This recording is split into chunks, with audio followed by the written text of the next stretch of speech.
Well, losing a significant account, restructuring, and then if we're going to commit to this thing, developing that meant we were actually, one, not going to fire any people after losing a large account. Two, we had to add personnel in order to do this.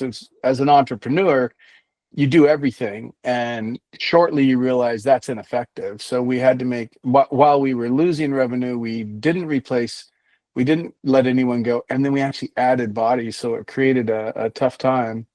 And then within this time frame, towards the end of that time frame, we had the advantage of having the federal government come knock on our door and decide to investigate us for a few years. That really really put a strain on us that you wouldn't believe.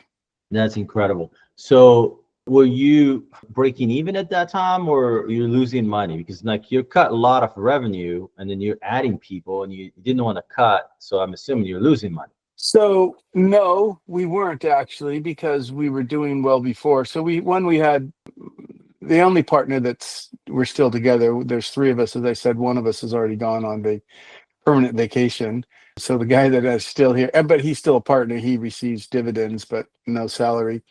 We would always been very smart about how much we have in retained earnings and those things. So while our margins shrunk and our net did go down, we were able to take adjustments to both our salaries and our salaries and our individual distributions, just to make sure we could cover those things. So we actually financially we were okay. And we continued to operate. Got it. And grow. Okay.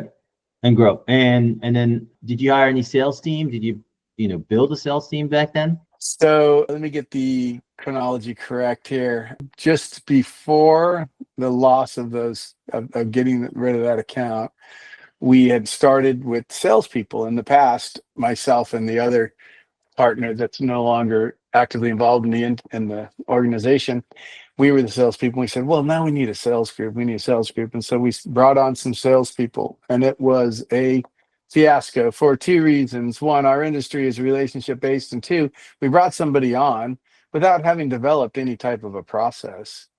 So we would take somebody known in the industry and we would say, okay, now go get us some business, and didn't have any of the mechanisms necessary metrics to create and monitor the effectiveness. So it was a bad move, and the guys were terrible. And it was unfortunately, it's a learning experience. I think most companies need a sales force. To this day, now we're in 2025, we still do not have a single salesperson. And last year we did, I think it was 16 million in bid proposals on the janitorial side, and counting the one we just got, we did about 80 million on the engineering and bid proposals. So our sales force has evolved into being our coworkers, a specific group. The client experience specialists are supposed to interact with the client, and then they're supposed to spend 1/5 of their time working with the marketing team on active people that they can go see.